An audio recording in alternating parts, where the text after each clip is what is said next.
So guys, today, if you haven't seen the beef that's going on Twitter, Santana has pretty much said that he would be willing to fight me in a boxing fight. So we're going to be reacting to some of his training videos that he's put out on YouTube.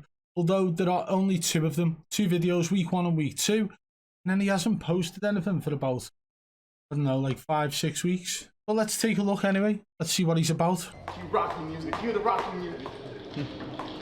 Whoa, whoa, whoa, whoa, whoa, whoa, whoa, whoa. Is he wearing my boots? He's wearing the same boots that I wear. I'll have to get new ones, I think.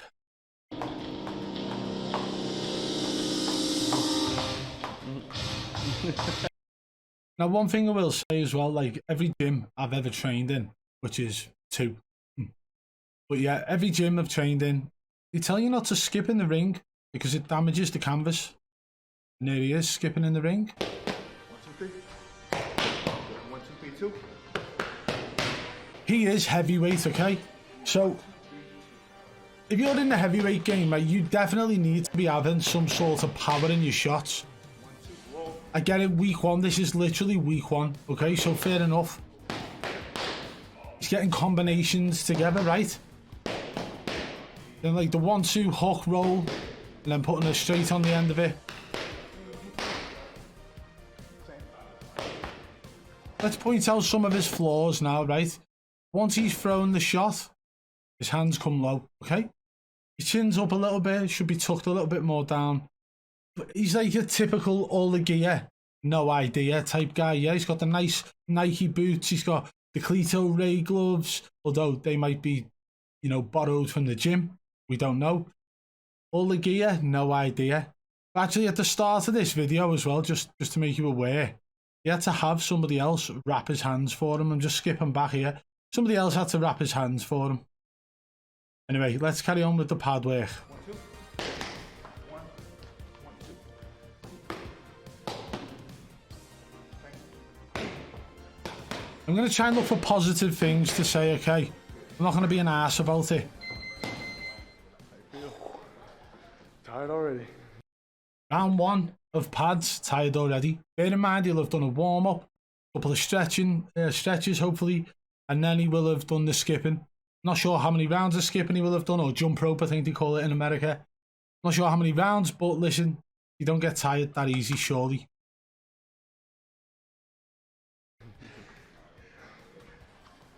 Damn. That was fast-paced. That's what he's going to be looking like after I've dealt with him in round 1. Yeah? After about 30 seconds. Going to be like, shit, I've bit off more than I can chew here. It's nice though, he's getting that block in there as well. So he's like blocking and then throwing his combination. Mixing it up, but again, his hands are pretty low. The guy who's padding him's holding the pads quite low though, yeah? Like he should be like, right, hold them up here, head height, and that's how you do it. But they're not punching down.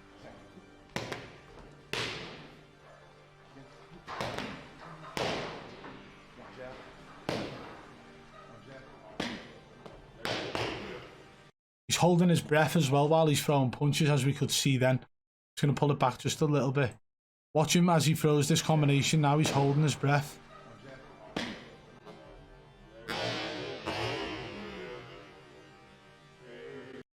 You see him go at the end of it. You need to exhale on every punch. This is like the whole purpose of why boxers make those noises. It's not to sound cool or to make the punch sound louder or better. It is literally so that you are exhaling with your punch. Allows you to continue breathing properly. So what we'll do now, we'll skip forward past the regular pads. This guy's got the body pad on now as well. Watch his guard and stuff as well. This is what we're working out now. As he goes in with that hook to the body, look at this. Goes the jab. Right? He jabs, and instead of bringing his hand back, he's like stepped into his hand because his hand's still touching the pad there as he's stepping into it. And his right hand's down here somewhere. So imagine somebody slips that jab. Slip, hook, right on the button there.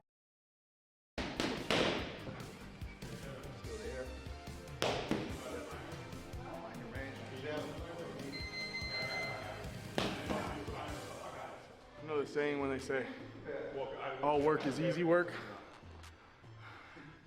Whoever said that fucking lie. Yeah, boxing ain't easy, mate. Ain't easy at all.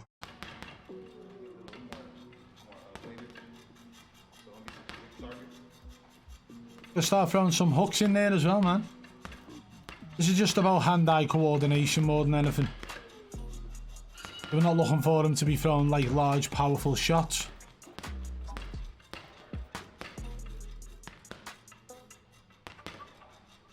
You can see the concentration and the focus, but he's doing all right, you know what I mean? If this is his first ever time training boxing, he's doing all right.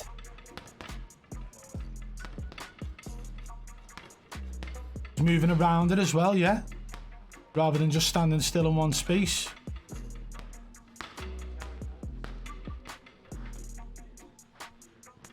He had to stop it a little bit there. I think it was moving in a rotation.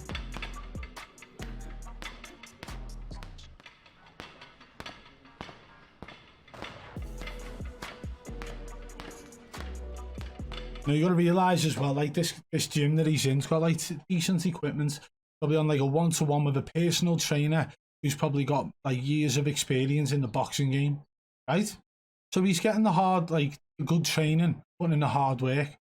So if he accepts this fight fully and it goes ahead, do you think he's got what it takes? And do you think his coaches have got what it takes to put him through such a camp that is going to teach him enough? Give him enough ability, enough power and speed, and teach him the heart of a lion to even stand a chance against me in the ring? That's the big question now, isn't it? I don't think he stands a chance personally. This is like prediction of after the first round when I've dealt with him. Like, oh my god, guys, BadBoy Beaman's just like laid me out cold and my eyes are rolling in the back of my head, dude. Nuke squad rule. He's leaning a little bit too much with that first jab. Lean, bam, bam. Don't lean like that. He's kind of keeping his right hand up when he's throwing the jab though, so it's not too bad. It's just opening himself up for an uppercut, isn't it? What are we saying so far, guys? He's just learning the ropes, isn't he? Like his first week in training. Okay, not bad, not bad. Looks like he's using his back and his waist for that rather than his legs though. But that'll come over time, you know. You start working on his stance, his footwork and his movement a little bit more over time. I will say this though, compared to some other guys I've seen turning up in the gym I train in their first week, he's not bad. He's not bad at all. It's just basic combinations and small things that he's learning, but these are like fundamental things, so these will help him in the long run. These will be the things he can revert back to if something new that he's learning at the time of the fight isn't paying off. He can revert back to the instant combinations that are classed as the fundamentals, you know, the double jab, the 1-2, the 3 hook, and the free shuffle, or the 1-2 uppercut, whatever you want to call it. So guys, honestly, I think that he's not doing too bad in his training. This was week 1. Should we go and check out week 2 and put it all in the same video? I think we should. So this is week 2 now.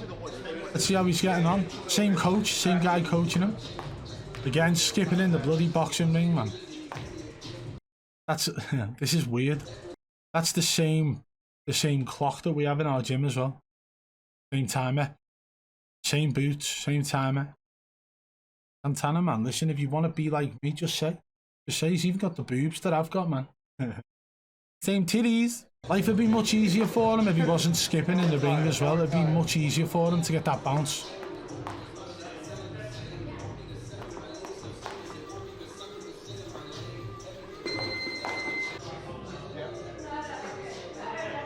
I feel so restricted right now. One negative thing I will say about using resistance bands for throwing punches is that, like, if you can't fully extend, you might end up picking up bad habits along the way where you end up throwing like a jab that's crooked rather than, you know, using your full ability, your full reach with that jab or any punch, even a straight right or a straight left. These are the things you've got to think about, and he's obviously not getting a full extension on his punches with that resistance band. And if that is his full reach, then that's not good. His elbows are tucked in nicely though, to be fair. You see a lot of guys who come in like with their elbows out like this, you know, Not doing too bad. This is just like touch sparring, like sort of working on certain punches together. So it's putting the pad work into reality for him to see his reach and stuff like that. And then once you've done this a few times, you'll build into like proper sparring, where you are trying to, you know, actually fight your opponents in a spar. Good.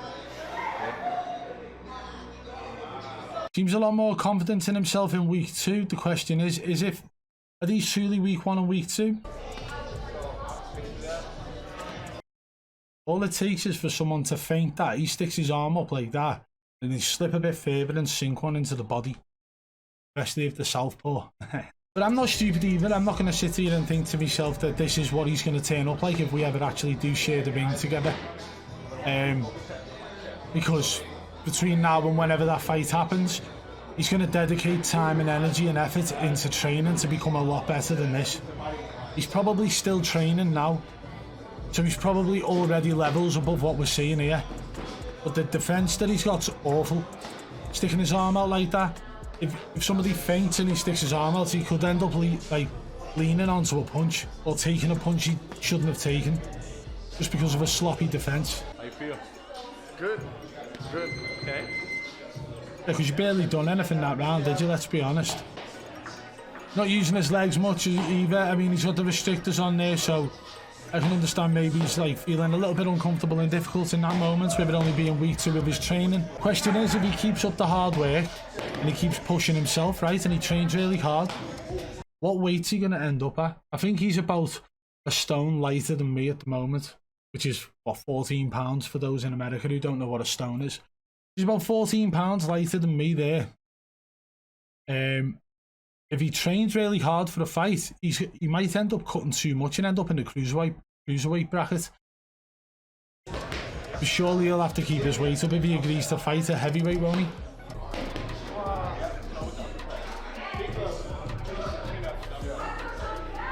At least his coach is telling him, you know, your chin's up in the air, keep your chin down. Chin was up again then.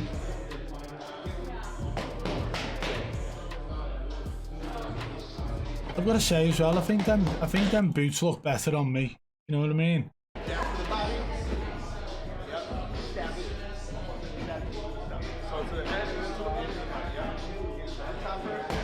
He's learning though, he's listening, you know, his coach is telling him things and he's asking questions if he needs to, which is a good trait to have. A lot of people might not feel that like they want to ask questions, or they tend to ignore the coach if they don't feel comfortable with it. But he's listening, he's asking questions, he's taking all the information in and he's learning from it. He really needs to work on his defense while he's throwing punches. It's good to defend yourself when punches are coming at you, but to be able to do it whilst you're throwing punches is an art form. He feels a lot more comfortable here, you can see that, right? Trying to throw faster punches, trying to throw more. So he is missing a couple of times, but it's good to push yourself in those moments.